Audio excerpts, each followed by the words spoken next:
So Shep Hyken's joining us today for the CX Midday Spark, which is powered by Pace.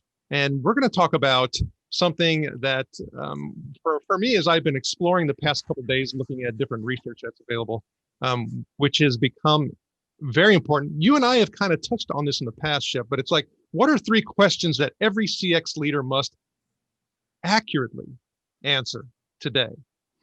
Because there's been such a shift. You thankfully contributed to our Black Friday survival guide with so many other experts. And I think our focus has shifted. I just looked at some research report for software providers and demand generation and solutions and organizations adopting and implementing solutions. And so there's really three things I have identified, and I want us to discuss and maybe get your thoughts on that. So first of all, for me, it's, are we solving the right customer problems? Because they're different than they were a year ago. Okay. And so we would take one at a time, or do we? Let's do it. And sure. Yeah. Your additional thoughts on this too. Yeah. I mean, are we solving the right customer problems? Well, first of all, I think problems are evolving all of the time. And our goal is to eliminate or mitigate these problems. And we have an exercise that we do in our training programs where we ask everybody to list out what are the biggest problems, complaints you hear from your customers, and then how often do they happen, and what have you done to curb them, fix them, eliminate them, if anything at all, and if you haven't, what are you going to do? So basically, that's the gist of the exercise. And then what we do is we have everybody go into groups and come up with like their top 3 or 4, and then we list them on the board so we can see what they all are. We might come up with 7 or 8. Some are pretty obscure. Some are very specific to an issue that could happen based on, maybe a customer didn't pay and that triggers, and that's a problem, but that's a controllable problem in the sense that it wasn't due to a defect or a question or issue that the customer had. So anyway, I digress. The point is, we don't try to take on all at once. We only try to take maybe 2, 3 at the most. Sometimes it's just 1. And then we come back 3 months later and say, where are we now with that one? Has it been pushed down the list, or is it still at the top of the list?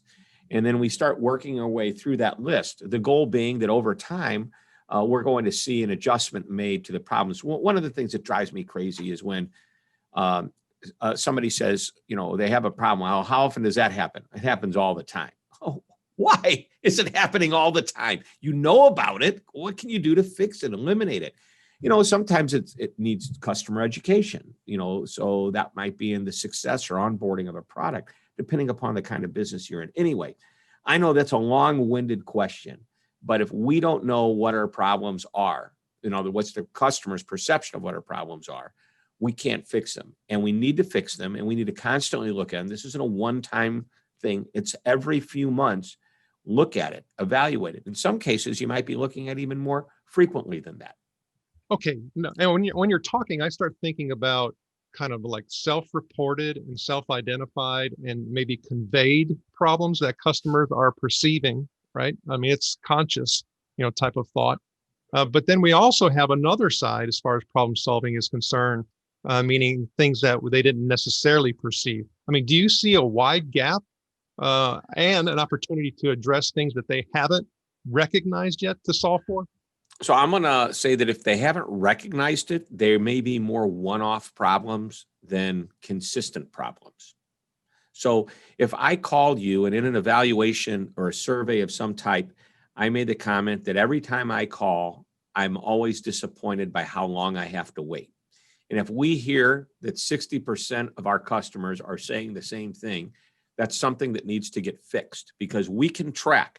There's all kinds of data out there, depending upon the business and industry you're in, that friction in the process of getting to customer support could eliminate future business with that customer, could destroy future business, could mean, the trust is not there. The first opportunity to switch, they will, but there's no loyalty. Knowing that means you've got to fix it. It's a constant problem. But what if it's somebody that had a problem, you didn't know it was out there? Why didn't you know I was there? Maybe it was a one-off.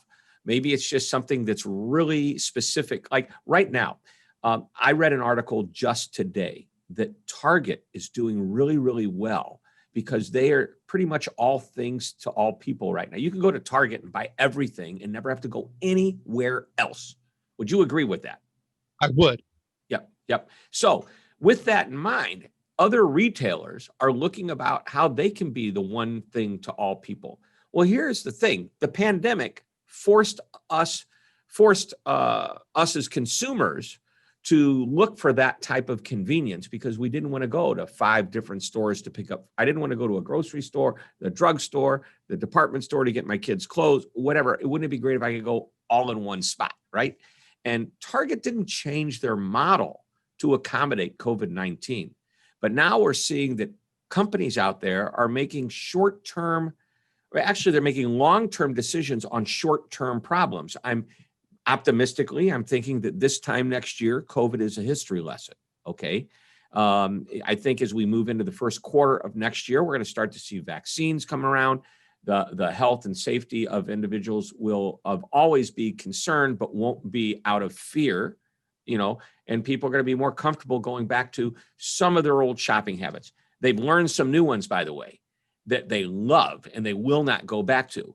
But the company like Target, that's all things to most people, and maybe not all people, but most people, didn't have to change their whole business plan to accommodate them. Yet I see the danger in companies who are trying to compete at that level.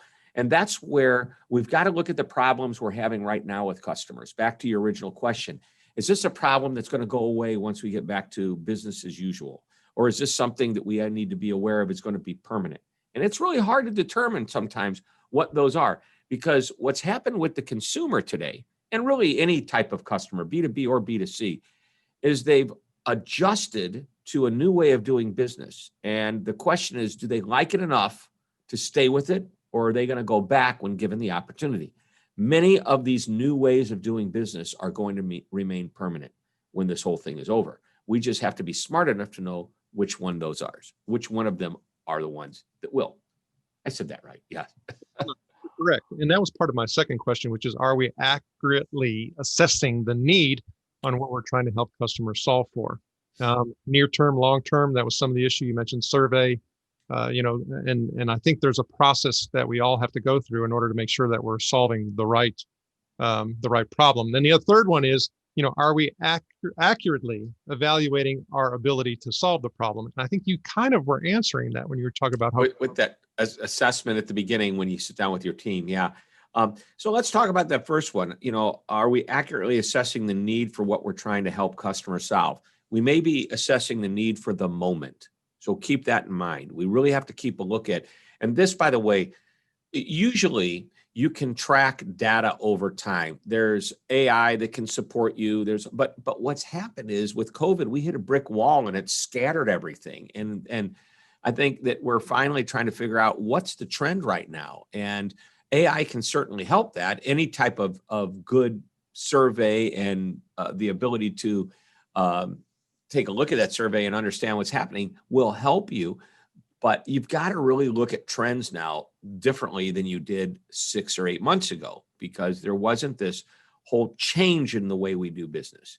So I think retailers are going to really have to get smart and figure out what their customers really want, what they're going to continue to want, what changes are they willing to make permanent, and what changes do they want to eliminate and go back to the old way of doing business. We never had those questions to ask ourselves before. So, and I'm here to tell you, I don't have all the answers. I'm just going to make you think about them. What you're talking about for me is like, okay, so now we need to measure more than we did before and pay attention to that. But then it's harder to get people to participate and give their feedback. I mean, it's like, so then therefore, are we, taking and making changes with a higher risk value associated with them? I mean, so how do we reduce the risk? So, well, I think you're right. We're surveying our customers to death. So if you're going to survey, give a good, short, quick survey that gives you some answers. Put together a focus group of customers and look at a good cross section and be very, very careful with what they tell you, because, tell them we are paying you, we're buying you a nice dinner, or we're giving you whatever for you to be honest with us. Because if we don't, like, if you like us and we tell you to please join our survey, you're going to try to give us answers that make us feel good. But if you like us and we pay you to be blatantly honest, hopefully you're going to say that payment means they want me to be truthful. And really, you've got to get to the truth and the crux. But I need you to be very careful.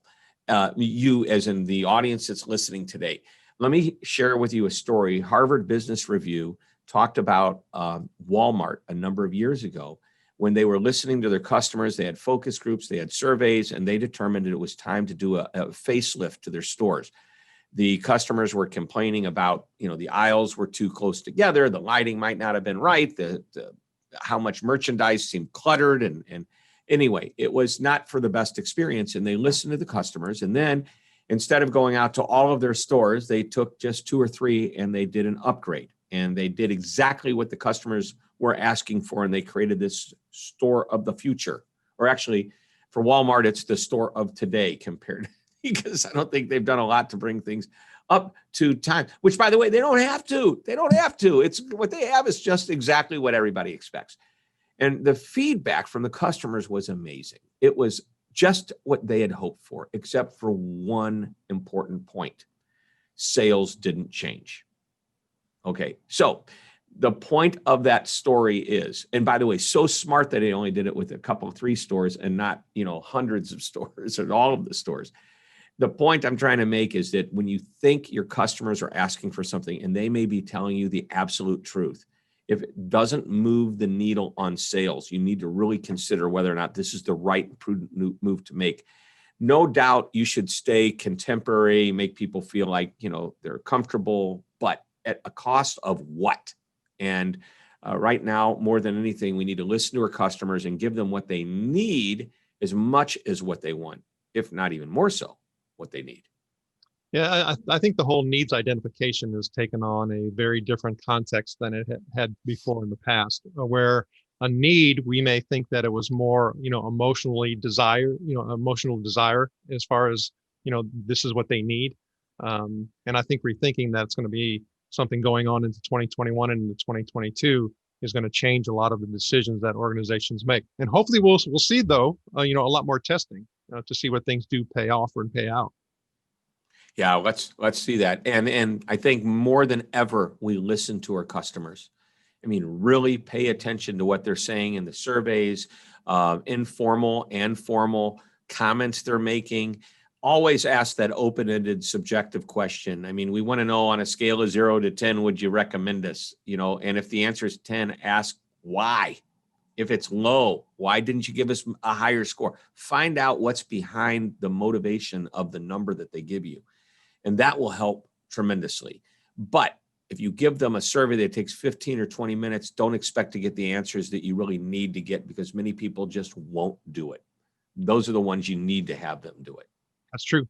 Okay, so it's more qualitative data and use it more effectively. Yes. All right, so Shep Hyken, thank you very much for sharing your knowledge and wisdom in this brief CX Spark. You've given us things for us to think about so that we can ignite that CX celebration all year long.